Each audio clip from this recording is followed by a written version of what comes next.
ओम शांति। आज की साकार बाबा की महावाक्य डेट है 11 जनवरी 2023। बाबा कहते, मीठे बच्चे, बुद्धि का योग बाप से लगाते रहो तो लंबी मुसाफरी को सहज ही पार कर लेंगे। प्रश्न, बाप पर कुर्बान जाने के लिए किस बात का त्याग जरूरी है? उत्तर, बाबा कहते, देह अभिमान आया तो मरा, व्यभिचारी हुआ, इसलिए कुर्बान होने में बच्चों का हृदय विदीर्ण होता है। जब कुर्बान हो गए तो उस एक की ही याद रहे, उन पर ही बलिहार जाना है, उनकी ही श्रीमत पर चलना है। आज का गीत, रात के राही थक मत जाना, सुबह की मंजिल दूर नहीं। ओम शांति। भगवान वाच, भगवान अपने बच्चों को राजयोग और ज्ञान सिखला रहे हैं। ये कोई मनुष्य नहीं, गीता में लिखा हुआ है। श्री कृष्ण भगवान वाच, अब श्री कृष्ण सारी दुनिया को माया से लिबरेट करे, ये तो संभव नहीं है। बाप ही आकर बच्चों प्रति समझाते हैं, जिन्होंने बाप को अपना बनाया है और बाप के सम्मुख बैठे हैं। श्री कृष्ण को बाप नहीं कहा जा सकता।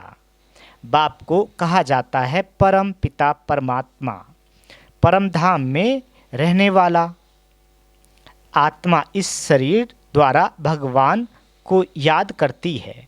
बाप बैठ समझाते हैं कि मैं तुम्हारा बाप परम धाम में रहने वाला हूँ। मैं सभी आत्माओं का बाप हूँ। मैंने ही कल्प पहले भी बच्चों को आकर सिखलाया था कि बुद्धि का योग मुझ परम पिता से लगाओ। आत्माओं से बात की जाती है। आत्मा जब तक शरीर में न आए तो आँखों द्वारा देख न सके, कानों द्वारा सुन न सके। आत्मा बिना शरीर के जड़ हो जाता है। आत्मा चैतन्य है, गर्भ में बच्चा है, परंतु जब तक उसमें आत्मा ने प्रवेश नहीं किया है तब तक चुरपुर नहीं होती। तो ऐसी चैतन्य आत्माओं से बाप बात करते हैं, कहते हैं, मैंने ये शरीर लोन पर लिया है, मैं आकर सभी आत्माओं को वापस ले जाता हूँ। फिर जो आत्माएं सम्मुख होती है उन्हों को राजयोग सिखलाता हूँ। बाबा कहती, राजयोग सारी दुनिया नहीं सीखेगी, कल्प पहले वाले ही राजयोग सीख रहे हैं।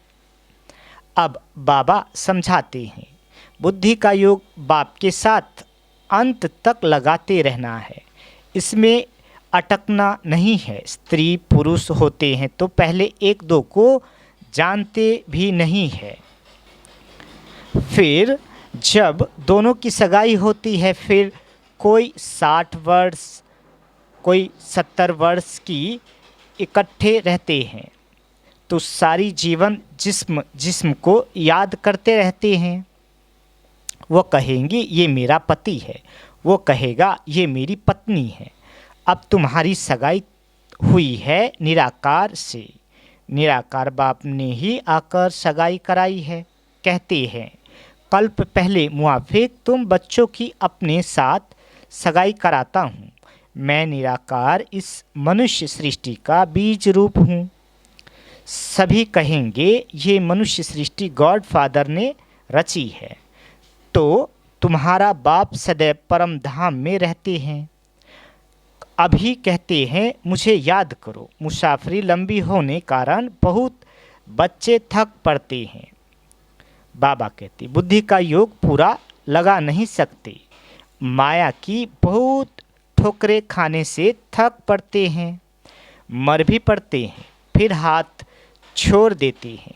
कल्प पहले भी ऐसे ही हुआ था। यहाँ तो जब तक जीना है तब तक याद करना है। स्त्री का पति मर जाता है तो भी याद रहती है। ये बाप व पति ऐसे छोड़कर जाने वाला तो नहीं है। कहते हैं मैं तुम सजनियों को साथ ले जाऊंगा, परंतु इसमें समय लगता है, थकना नहीं है। पापों का बोझा सिर पर बहुत है, वो योग में रहने से ही उतरेगा।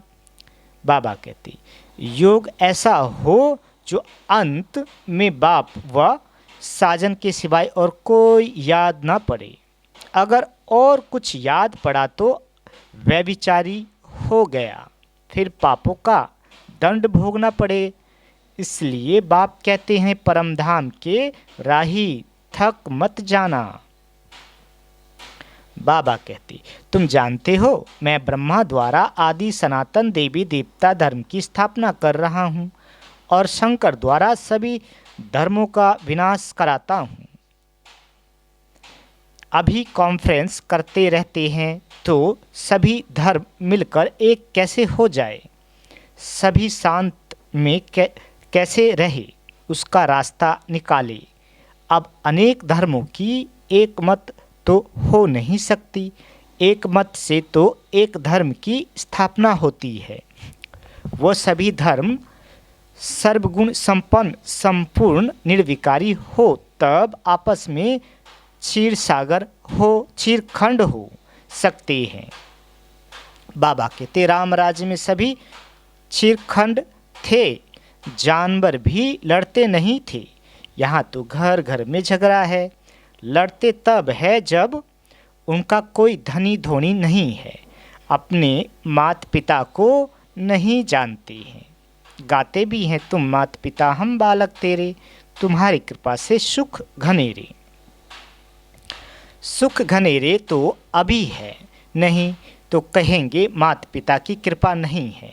बाप को जानते ही नहीं तो बाप कृपा कैसे करे। फिर टीचर के डायरेक्शन पर चले तब कृपा हो।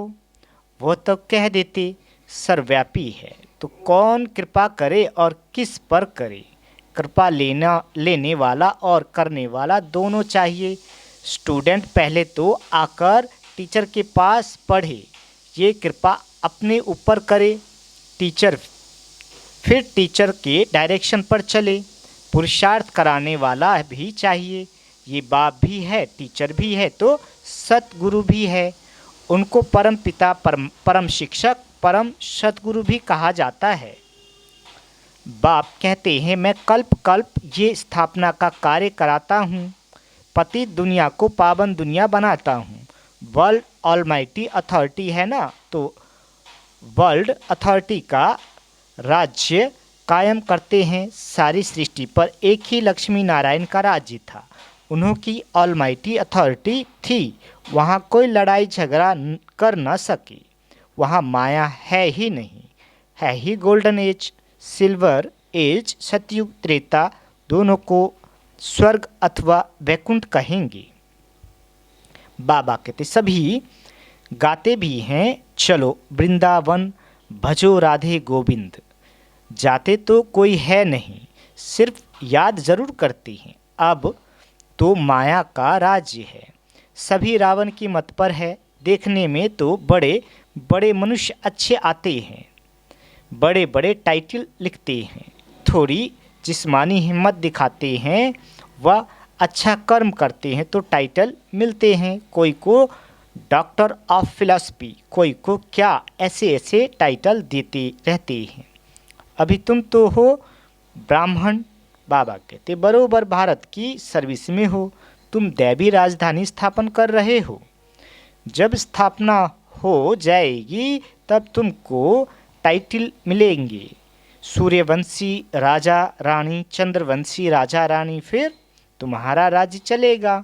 वहाँ कोई को टाइटल नहीं मिलता। बाबा कहते वहाँ दुख की कोई बात ही नहीं, जो कोई का दुख दूर करे वह बहादुरी दिखाए।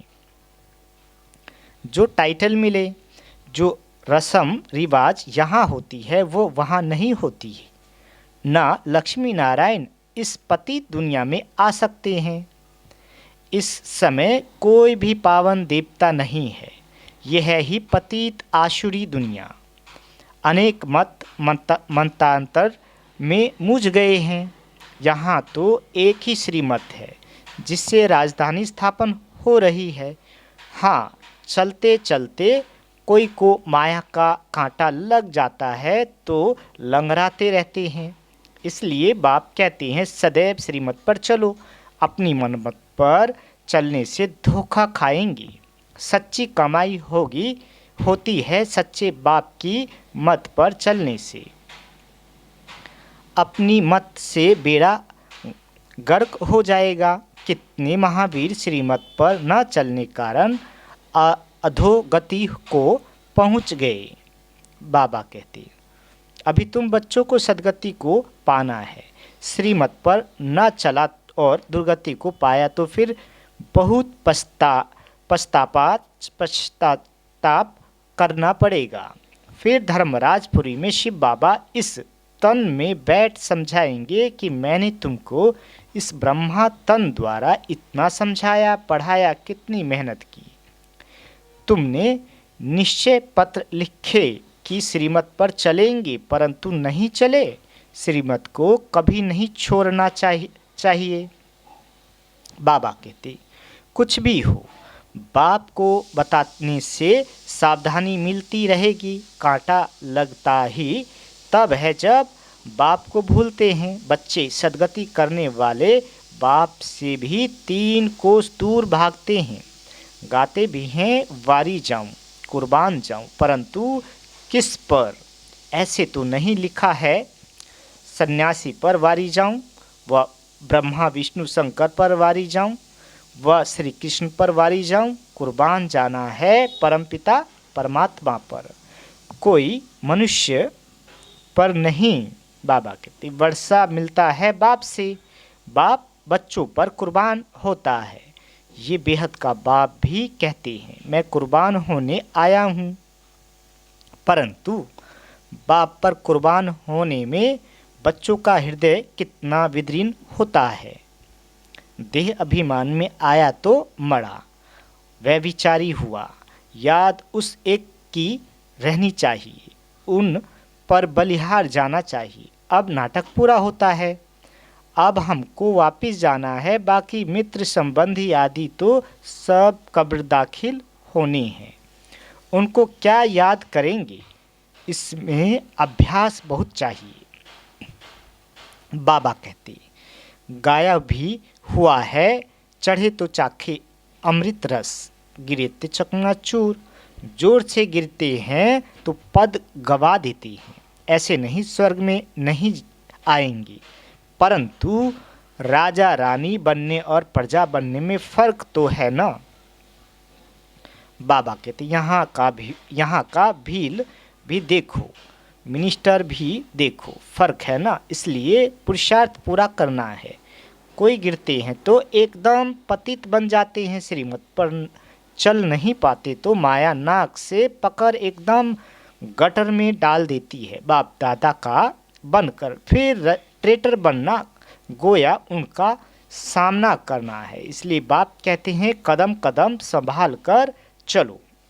अब माया का अंत होने वाला है, तो माया बहुतों को गिराती है, इसलिए बच्चों को खबरदार रहना है। रास्ता जरा लंबा है, पद भी बहुत भारी है, अगर ट्रेटर बना तो सजा भी भारी है। बाबा कहते जब धर्मराज बाबा सजा देते हैं तो बहुत रड़ियाँ मारते हैं, जो कल्प कल्प के लिए कायम हो जाती है। माया बड़ी प्रबल है, थोड़ा सा भी बाप का डिसरिगार्ड किया तो मरा। गाया हुआ है सतगुरु का निंदक ठौर न पाए, काम वश क्रोध वश उल्टे काम करते हैं। गोया बाप की निंदा कराते हैं और दंड के निमित्त बन जाते हैं। अगर कदम कदम पर पद्मों की कमाई है तो पद्मों का घाटा भी है। अगर सर्विस में जमा होता है तो उल्टे विक्रम से न भी होती है। बाबा के पास सारा हिसाब रहता है। अब सम्मुख पढ़ा रहे हैं तो सारा हिसाब जैसे उनकी हथेली पर है। बाप तो कहेंगे सल कोई बच्चा शिव बाबा का डिसरिगार्ड ना करे। बहुत विक्रम बनते हैं, यज्ञ सेवा में हड्डी हड्डी देनी पड़ती है। दधीचि ऋषि का मिसाल है ना, उसका भी पद बनता है। नहीं तो प्रजा में भी भिन्न भिन्न पद है, प्रजा में भी नौकर चाकर अभी सभी चाहिए। भल वहाँ दुख नहीं होगा, परंतु नंबरवार पद तो है ना। अच्छा, मीठे मीठे सिकीले दे बच्चों प्रति माता पिता बाप दादा का याद प्यार और गुड मॉर्निंग। रूहानी बाप की रूहानी बच्चों को नमस्ते। हम रूहानी बच्चों की रूहानी माता पिता बाप दादा को याद प्यार गुड मॉर्निंग और नमस्ते मीठे बाबा नमस्ते। धारणा के लिए मुख्य सार। पहला पॉइंट, याद की यात्रा में थकना नहीं है, ऐसी सच्ची याद का अभ्यास करना है जो अंत समय में बाप की सिवाय कोई भी याद न आए। दूसरा, सच्चे बाप की मत पर चल सच्ची कमाई करनी है, अपनी मन मत पर नहीं चलना है, सतगुरु की निंदा कभी भी नहीं करानी है, काम क्रोध के वश कोई उल्टा काम नहीं करना है। बाबा वरदान देते, संकल्प शक्ति द्वारा हर कार्य में सफल होने की सिद्धि प्राप्त करने वाले सफलता मूर्त भव। बाबा कहते, संकल्प शक्ति द्वारा बहुत से कार्य सहज सफल होने की सिद्धि का अनुभव होता है।